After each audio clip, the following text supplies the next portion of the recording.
Bonjour mesdames et messieurs, bienvenue à suivre cette grande interview avec une très grande personnalité dans la coalition de l'AFC 123, le coordonnateur adjoint de cette coalition, mais aussi le président de 123.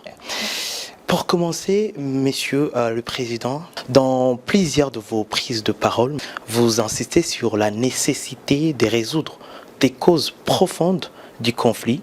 Pour quelqu'un qui ne connaît pas l'histoire de la République démocratique du Congo, pouvez-vous expliquer brièvement ces causes, mais aussi notamment à celles liées à la crise persistante dans l'Est de la République démocratique du Congo? Bien, la cause principale et ludique, si je peux le dire ainsi, c'est la faillite de l'État, la mauvaise gouvernance. C'est cela la cause de tout ce que nous connaissons aujourd'hui. Parce qu'au fait, l'État a échoué à définir une vision pour ce pays. L'État a échoué à définir un programme politique pour ce pays, un programme de reconstruction de ce pays. L'État a échoué de faire rêver son peuple. L'État a échoué d'anticiper les problèmes des Congolais. Voilà la cause principale des conflits. Et pour cela, qu'est-ce que l'État a fait? L'État a fabriqué un ennemi commun pour les Congolais. Et l'ennemi commun, c'était le Rwanda, c'est les Tutsis, pour justifier au fait et couvrir son incapacité à définir une vision pour ce pays. Et de ce fait, pour entretenir cette façon de voir ou de faire les choses, l'État a commencé à attiser la haine entre les communautés de l'Est du pays. Et ces communautés se sont rentrées dedans. Eh bien, on a commencé à juger les uns comme n'étant pas des Congolais et qui constituent les malheurs des Congolais. Et les Congolais, au lieu de voir, de poser de bonnes questions à l'État congolais, au gouvernement congolais, il a commencé à s'en prendre à ses propres fils en croyant que c'était eux qui étaient la cause du malheur des Congolais.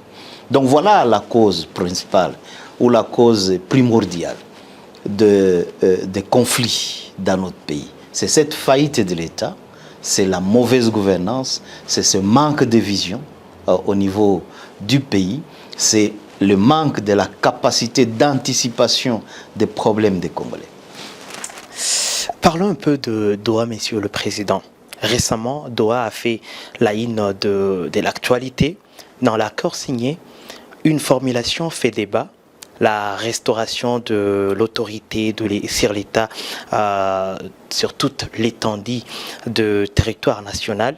Le 19 juillet, vous avez tweeté ceci, je cite, « La déclaration de principe signée ces jours à Doha prévoit notamment la restauration de l'autorité de l'État sur toute l'étendue du territoire national. Il ne s'agit pas d'un retrait, mais de mécanismes de capacitation de l'État, les rendant à même d'assumer ses prérogatives et obligations. » Pouvez-vous expliquer en détail ce que vous attendez par capacitation de l'État? La capacitation de l'État congolais, c'est quoi exactement? Et c'est ce dont nous parlons à Doha. En fait, c'est ce que nous nommons comme restauration de l'autorité de l'État. Cette restauration de l'autorité de l'État doit passer par le fait de pouvoir redonner à l'État sa mission primaire, ses prérogatives pour qu'il les assume correctement. Je venais de vous parler ici de la faillite de l'État. Je vous ai parlé ici de manque de vision pour ce pays. Je vous ai parlé ici d'une gouvernance négative. L'État, au fait, aujourd'hui, se prévoit de son droit de venir percevoir seulement les taxes sur les citoyens, mais ne résout pas les problèmes des citoyens. Il ne rêve pas pour les citoyens. Il ne fait pas rêver les citoyens.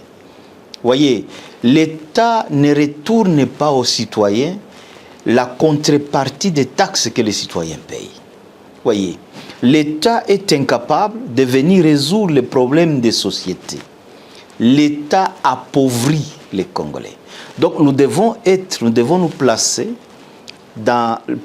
l'État dans une position où l'État soit à mesure non seulement de percevoir les taxes, mais d'être redevable vis-à-vis des Congolais. Il faut que l'État congolais puisse anticiper les problèmes des Congolais, résoudre ceux qui sont présents, c'est-à-dire les problèmes présents. Il faut que l'État évite de se comporter en prédateur du pays. Voilà ce que nous parlons, nous entrevoyons comme restauration de l'autorité de l'État. Kinshasa croit que la restauration de l'autorité de l'État, c'est de venir étendre sa gouvernance ici. Au fait, Kinshasa ne gouverne rien. Ce que Kinshasa fait, c'est de percevoir l'argent des contribuables congolais de l'Est et aller le consommer dans des boîtes de nuit à Kinshasa. Voilà ce que l'État congolais fait. Et nous avons dit non. Les problèmes que nous avons ici doivent être résolus par les moyens que nous avons ici localement. Et que donc l'État congolais doit être en mesure de faire en sorte que ce que nous produisons ici localement nous aide à résoudre nos problèmes. Et troisièmement, la restauration de l'État se fera avec nous, pas sans nous. C'est là où nous avons dit que quand il parle de retrait, il ne s'agit pas au fait de notre retrait. Nous restaurerons l'autorité de l'État, nous comme AFC/M23 et avec le gouvernement de Kinshasa, ici, à Kinshasa, à Lubumbashi, à Kisangani, au Bandundu, au Kasaï et au Bas-Congo. Ça sera sur toute l'étendue du territoire national que nous allons restaurer l'autorité de l'État. C'est-à-dire nous allons redonner à l'État sa capacité ou ses prérogatives pour qu'il puisse les assumer correctement. Parlons un peu de cette question qui confond l'opinion publique. Comment conciliez-vous le processus de Doha et Washington? Quelles sont les différences majeures entre les deux et comment sont-ils liés dans votre démarche politique? Bien, Washington, c'est un processus qui concerne les États.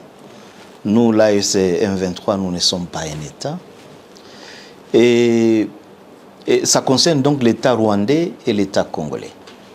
Parce que vous savez que dans cette crise que nous avons, que nous connaissons aujourd'hui, il y a deux dimensions. Il y a la dimension externe, il y a la dimension interne.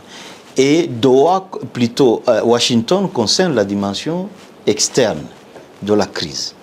Et cette dimension-là tient de deux choses telles que j'ai vues dans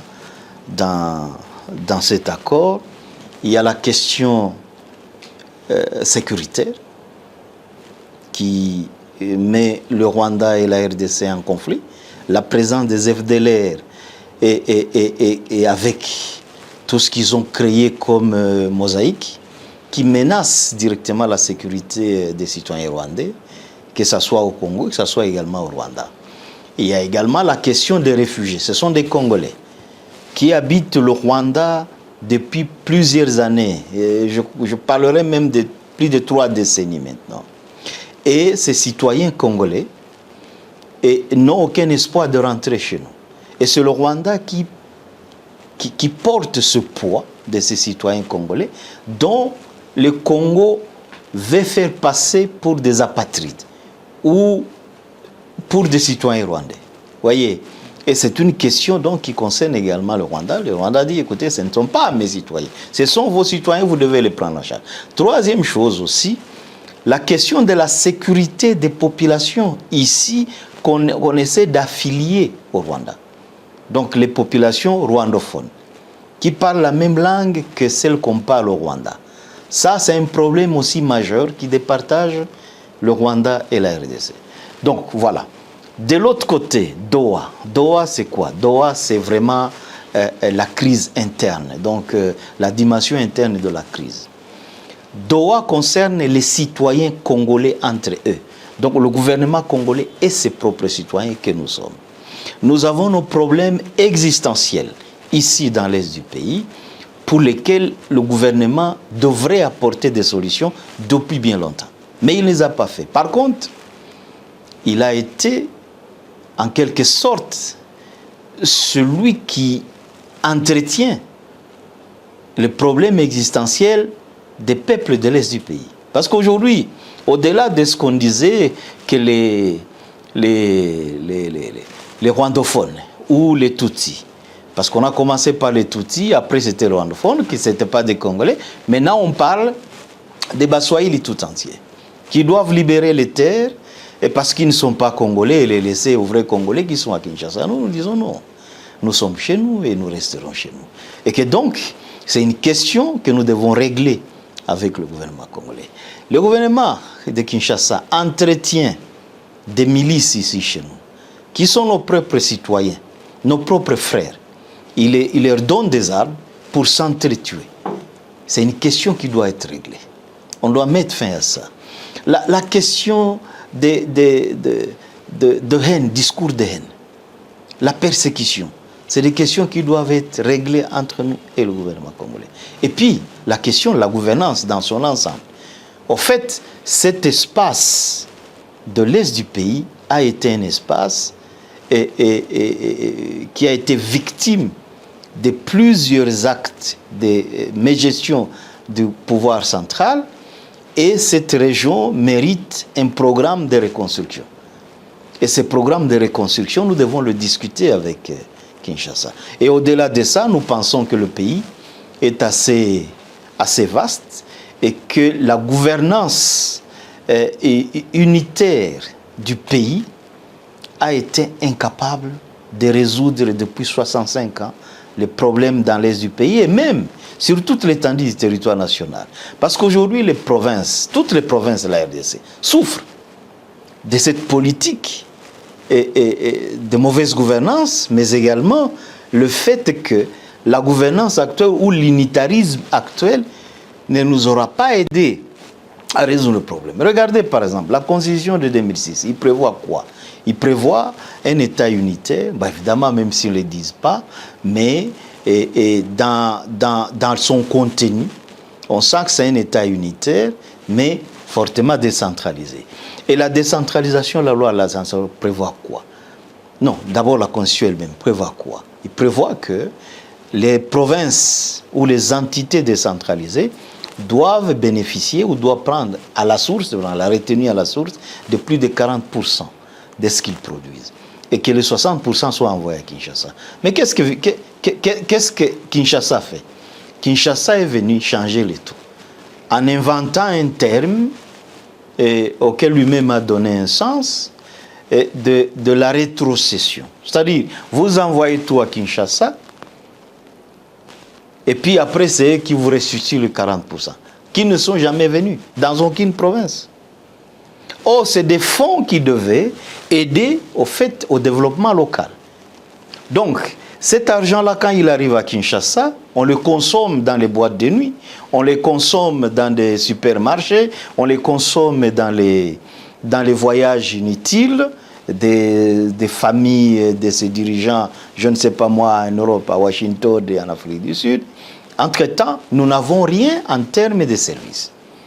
Voilà comment on a asphyxié les provinces. Donc, aujourd'hui, ce système appauvrit les provinces, asphyxie les provinces et appauvrit nos populations. Voilà pourquoi nous disons aujourd'hui qu'à Doha, nous devons discuter du fédéralisme. Et le fédéralisme doit être appliqué pour restituer aux communautés locales leur pouvoir de définir leur mode de développement sur base de leur propre réalité, de leur propre culture de développement. Voyez, si nous le faisons dans toutes les provinces, nous pensons que cela pourra aider les provinces à pouvoir s'organiser à leur manière et se développer à leur manière. Entrons en profondeur sur cette question de Doha. Lors de la récente conférence de presse de l'AFC 123, votre mouvement a affirmé qu'il ne retournerait pas à Doha si certaines conditions ne sont pas remplies. Pouvez-vous résumer ces conditions et préciser ce que vous reprochez au régime de Kinshasa dans la mise en œuvre de l'accord signé à Doha? Non, c'était une façon d'insister sur ce que Doha a prévu. La déclaration de principe. La déclaration de principe a prévu que pendant cette période, 2 activités doivent être menées, notamment celle de garantir le cessez-le-feu avec le déploiement du mécanisme de vérification. Deuxième activité, c'est la libération des prisonniers. Et nous nous disons qu'il est tout à fait normal qu'avant de passer à l'étape suivante, qu'on termine ce qui a été prévu. Parce que nous disons qu'il n'est pas normal que l'on laisse des problèmes derrière, que nous avons décidé de résoudre pendant ces moments-ci, pour passer à l'étape suivante. Et cette étape suivante va aussi laisser peut-être d'autres problèmes derrière. On sera en train de rien résoudre. C'est ainsi que nous insistons seulement, c'est une façon d'insister sur la mise en œuvre de ce que nous avons convenu. Vous savez que tous ces accords ici, les accords que nous avons eus avec le gouvernement de Kinshasa, ont échoué au niveau de la mise en œuvre. Parce qu'on a signé des accords qui prévoient des mécanismes de paix, qui prévoient des démarches pour nous rapprocher et faire en sorte que nous tous nous allions vers la paix, mais que Kinshasa a toujours traîné les pieds lorsqu'il s'agit de la mise en œuvre. Et nous étant victimes de cela, voilà pourquoi nous insistons sur la mise en œuvre des déclarations de principe. Il faut commencer déjà par là. Ça ne sert à rien de passer à autre chose dès lors que ce que nous nous sommes convenus n'a pas été mis en œuvre. Donc voilà, nous avons seulement insisté sur cela. Et évidemment, c'est une insistance, ce n'est pas une conditionnalité, mais c'est une insistance sur la mise en œuvre de ce que nous avons convenu. Donc vous confirmez que vous ne serez pas à Doha si le régime de Kinshasa ne fait pas ce qui a été convenu à Doha. Ce que nous disons, c'est que Doha doit être en mesure de faire appliquer la déclaration de principe. Nous sommes en contact avec la médiation et la médiation est en train de résoudre le problème. Il est en train de faire pression sur Kinshasa parce que c'est de Kinshasa qu'il s'agit. C'est Kinshasa qui refuse de libérer nos prisonniers. Au fait, nous avons libéré ici, envoyé à Kinshasa, plus de 1283 prisonniers qui étaient ici. Ils sont à Kinshasa, certains quand ils sont arrivés là-bas, certains ont été arrêtés, d'autres évidemment ont été renvoyés sur la ligne de front, ainsi de suite. Ça, c'est le problème de Kinshasa. Nous avons libéré autant de mercenaires qui appuyaient le gouvernement de Kinshasa. Nous avons libéré autant de militaires, la SAMI d'IRC, qui appuient le gouvernement congolais. Nous avons libéré autant de Wazalendo et aujourd'hui ils sont à Kinshasa. Ce que nous demandons, et c'est ça ce qui se trouve dans la déclaration de principe, c'est que Kinshasa doit nous restituer nos citoyens qui sont des citoyens congolais, qui sont aussi nos frères, qui se trouvent dans les geôles de Kinshasa, c'est autour de 700 et plus. Ils doivent être retournés ici pour qu'ils vivent leur vie normalement. Je dénonce ici le fait que Kinshasa a voulu marchander la libération de nos concitoyens par le retrait par nous de certains espaces. Vous pouvez vous imaginer qu'un gouvernement qui se dit responsable dise à un mouvement révolutionnaire comme le nôtre en disant vous vous retirez de 2-3 kilomètres, je vous donne 2 ou 3 prisonniers, citoyens congolais prisonniers. Vous vous imaginez cette façon de réfléchir. Donc, nous donnons nos espaces et ils nous donnent nos frères. Nous donnons nos espaces, ils nous donnent nos frères. Jusqu'à ce que nous allons nous retrouver, nous tous, avec nos frères, dans les camps de réfugiés, après avoir tout donné. Vous imaginez ça? Nous vendons nos espaces contre la libération de nos frères. Ça, c'est le raisonnement de Kinshasa. Et c'est cela qui démontre, au fait, que ces gens-là qui sont à Kinshasa, ils n'ont que faire des peuples congolais. Ils n'ont que faire des citoyens congolais. Tout ce qui les intéresse, ce sont nos terres et ce qu'elles contiennent nos terres. Il n'y a rien d'autre. Vous pouvez savoir, vous imaginez dans les accords qu'ils signent par-ci, par-là, c'est des accords qui concernent les sols et les sous-sols. Rien ne concerne les citoyens. Il n'y a qu'un État prédateur qui peut se comporter de la sorte. Parlons de cette autre question, Monsieur le Président. De médias internationaux comme Reuters ont récemment accusé le 123 des graves violations de droits de l'homme, notamment d'un massacre de plus de 169 civils à Rutshuru. Quelle est votre réaction face à ces accusations? Ça, c'est un remake de Kishiché. Vous savez ce qu'ils ont fait à Kishiché? Ils ont fabriqué une histoire sur base de ce qu'ils ont appelé des témoignages. Et après, ils ont publié l'histoire. C'est la même chose, en fait. Et l'histoire n'a jamais existé dans les faits. Parce que nous leur avons laissé Kishiché à un certain moment. Ils étaient incapables de démontrer là où on a enterré les morts. Ils ont été incapables de donner un nom, de mettre une identité derrière chaque mort qu'ils disaient. Jusqu'à présent.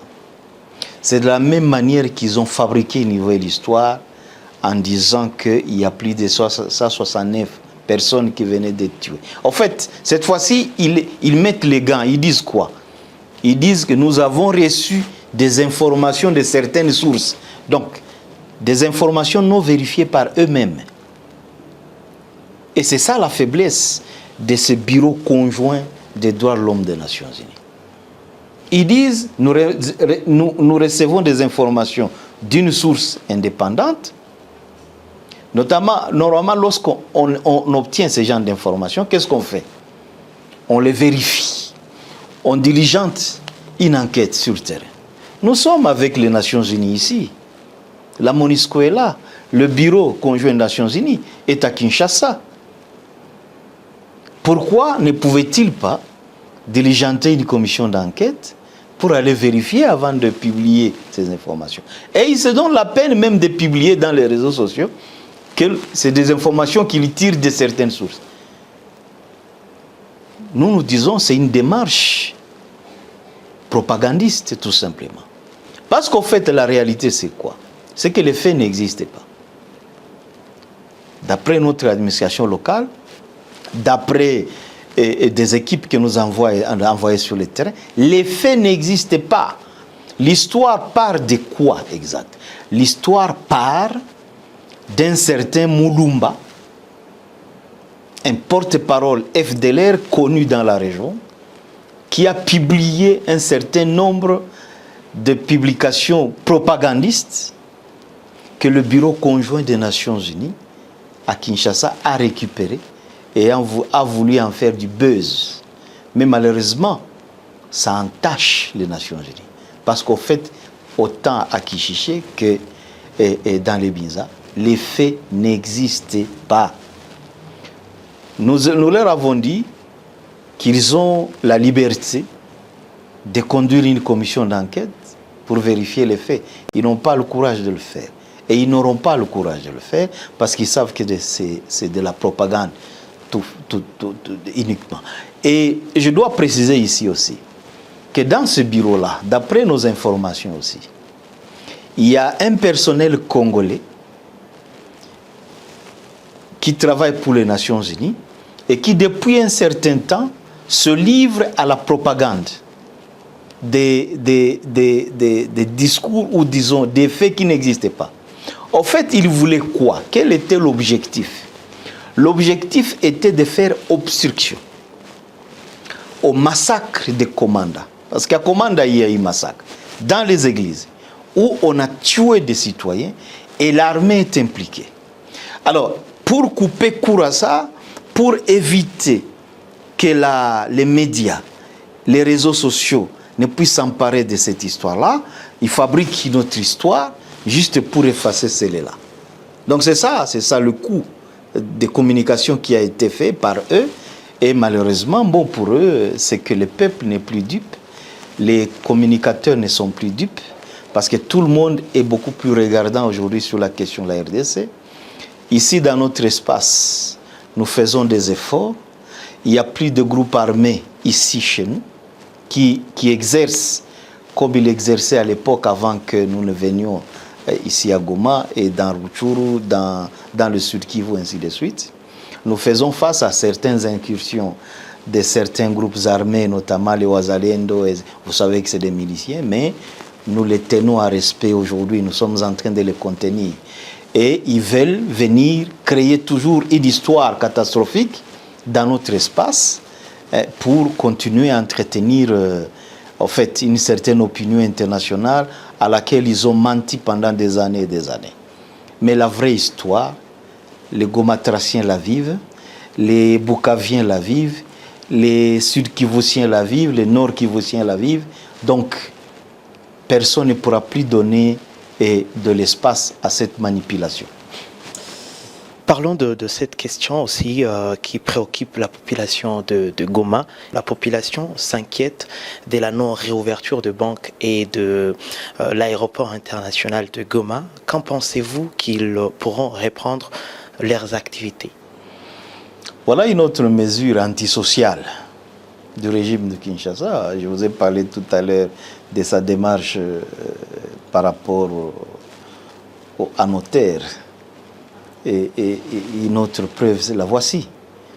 Lorsque un gouvernement se disant en train de punir un mouvement révolutionnaire comme le nôtre, il sanctionne son peuple. Parce que l'argent qu'il y a dans les banques ne nous appartient pas à nous, la FC23. Moi, je n'ai pas de banque, je n'ai pas de compte en banque. Personne d'entre nous n'a de compte en banque. Cet argent-là appartient à la population civile.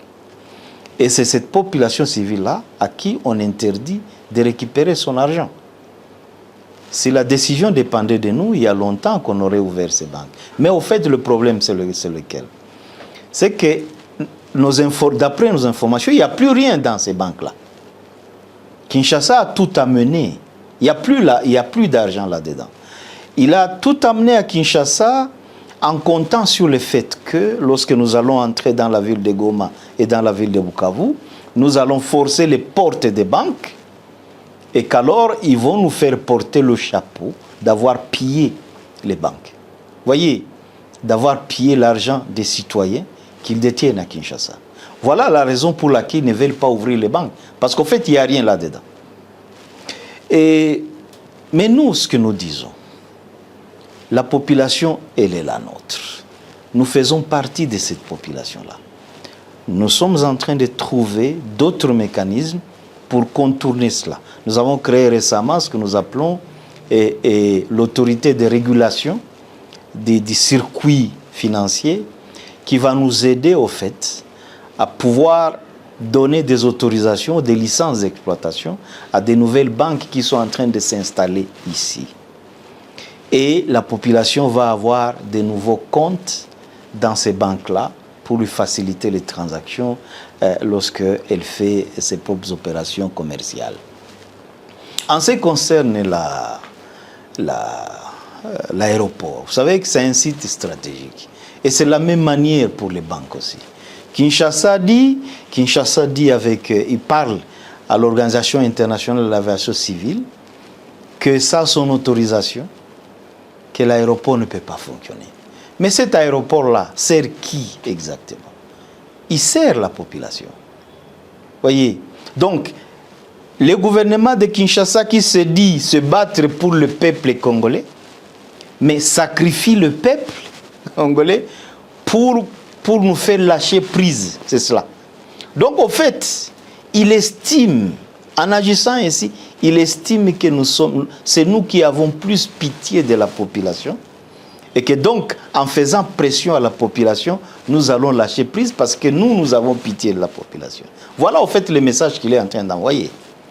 Voyez, nous sommes en train d'œuvrer pour que cet aéroport soit réouvert.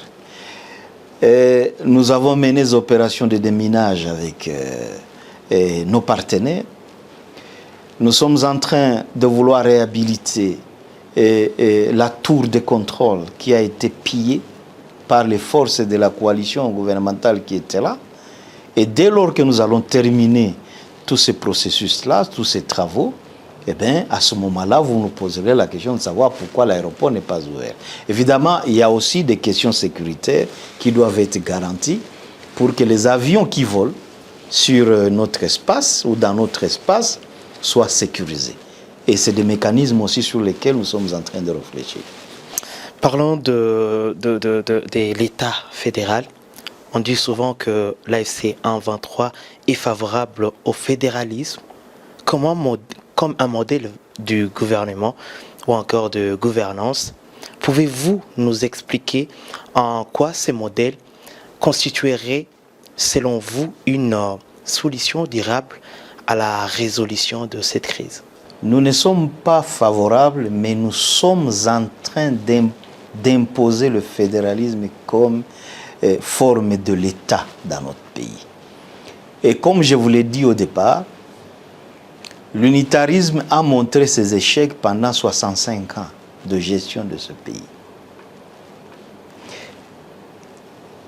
La centralisation à Kinshasa est devenue pratiquement un moyen facile pour le prédateur de se taper le produit de la sueur des populations des provinces. Il suffit qu'il soit à Kinshasa pour qu'il rappelle tous les fonds chaque mois qui lui arrivent à Kinshasa, et c'est pourquoi il y a une ruée des hommes politiques vers Kinshasa, parce que c'est là où se trouve le robinet central des tuyaux qui viennent de toutes les provinces et qui alimentent sans contrepartie. Alors nous disons qu'il faut mettre fin à ça. Et pour mettre fin à ça, il faut un fédéralisme qui permet à ce que les développements de chaque entité fédérée se conçoivent et se mettent en œuvre, en application dans ces entités-là. Ça signifie que l'État central n'aura qu'un petit pouvoir, peu d'attributions. Il pourrait avoir probablement le pouvoir de battre la monnaie, le pouvoir probablement de conduire la politique des affaires étrangères, mais tout le reste des activités de gestion de la cité reviennent aux États fédérés. Et c'est pour ça que nous agissons aujourd'hui, parce que nous pensons que c'est le moyen de pouvoir permettre à nos populations de rêver, de permettre à nos populations de s'organiser, de s'épanouir. Monsieur le Président, nous tendons vers la fin de cette grande interview. Quel est le message adressez-vous aux réfugiés déjà rentrés dans les zones déjà sous contrôle de l'AFC 123, mais qui craignent que le processus de Doha et Washington les ramène sous l'autorité de Wazalendo et FDLR? Nous disons tout simplement à nos concitoyens, et surtout à ces réfugiés qui ont peiné, qui pendant 3 décennies dans des camps de réfugiés à l'extérieur de notre pays et qui ont le courage de rentrer aujourd'hui à cause des conditions de vie que nous avons créées dans notre espace, que ces conditions de vie sont devenues un acquis pour eux et pour nous. Nous ne permettrons plus personne de venir perturber le climat de paix, de sécurité, de stabilité que nous avons instauré dans ces espaces. Ils doivent être rassurés. Personne ne viendra perturber ce climat. Vous savez, lorsque vous avez quelque chose à protéger, vous le protégez jusqu'au bout. Cette accalmie que nous avons ici, ces conditions de vie que nous avons ici, où notre peuple maintenant peut dormir 24 heures sur 24, peut se promener 24 heures sur 24, peut mener ses activités comme il entend, la nuit comme le jour, nous comptons le conserver et nous ne permettrons plus que les Wazalendo, que les FDLR, que les FARDC viennent détruire ce climat. Nous avons dit ceci par rapport au fait. Quelle est notre position par rapport à tous ces groupes-là? Et surtout par rapport aux FARDC. Nous disons que nous devons créer une nouvelle armée congolaise qui sécurise tout le monde. Cette armée-là ne sera pas les FARDC, ça ne sera pas les Wazalendo, ça ne sera pas les groupes armés, ça ne sera pas l'armée burundaise, ça ne sera pas les mercenaires, ça ne sera pas qui que ce soit. Ça sera une nouvelle armée capable de garantir la paix pour chaque Congolais, la quiétude pour chaque Congolais dans nos espaces, qui peut nous permettre maintenant de recommencer à produire dans nos villages. Parce que si aujourd'hui nos villages sont vidés et que nos villes sont remplies où il y a de la promiscuité, il y a le trop-plein, avec tout ce qu'il y a comme des constructions anarchiques et où les règles de l'urbanisme ne sont plus respectées, c'est à cause justement de cette insécurité que ces groupes armés qui sont affiliés à la coalition ont créé dans nos villages. Nous ne pouvons plus permettre cela. Alors, Monsieur le Président, laisse-moi vous amener à un petit jet. Quel est votre plat préféré? Je vais vous surprendre. Ok. J'aime manger le maïs grillé. Ok. La chose que vous détestez le plus? La haine. Votre loisir favori? La lecture. Ok. Votre meilleur souvenir d'enfance? C'est lorsque nous allions dans nos villages à l'époque, quand on était encore enfants, pendant les vacances, nous rentrions dans nos villages pour paître nos vaches et c'était des meilleurs moments. C'était de beaux souvenirs. En fait, nous nous battons pour ça. C'est pourquoi dans toutes mes interviews, qu'est-ce que je dis? Je dis qu'il faut qu'on rétablisse les conditions de vie dans nos espaces et dans nos villages pour que moi, je puisse rentrer dans mon village, aller cultiver les champs, aller paître les vaches. Parce que nous sommes un peuple pasteur, nous sommes un peuple cultivateur. La politique nous intéresse moins. Nous voulons vivre normalement. Voilà pourquoi ces souvenirs-là me hantent toujours et me poussent à dire, voilà, il faut qu'on se batte pour qu'on revienne à cet état-là où on allait en vacances dans nos villages. La toute dernière dans ce petit jet avec vous, des choses sur vous que les gens ne savent pas ou ne devineraient même pas. C'est compliqué. Mais il faut que j'ai le courage de le dire. Okay. Je suis timide.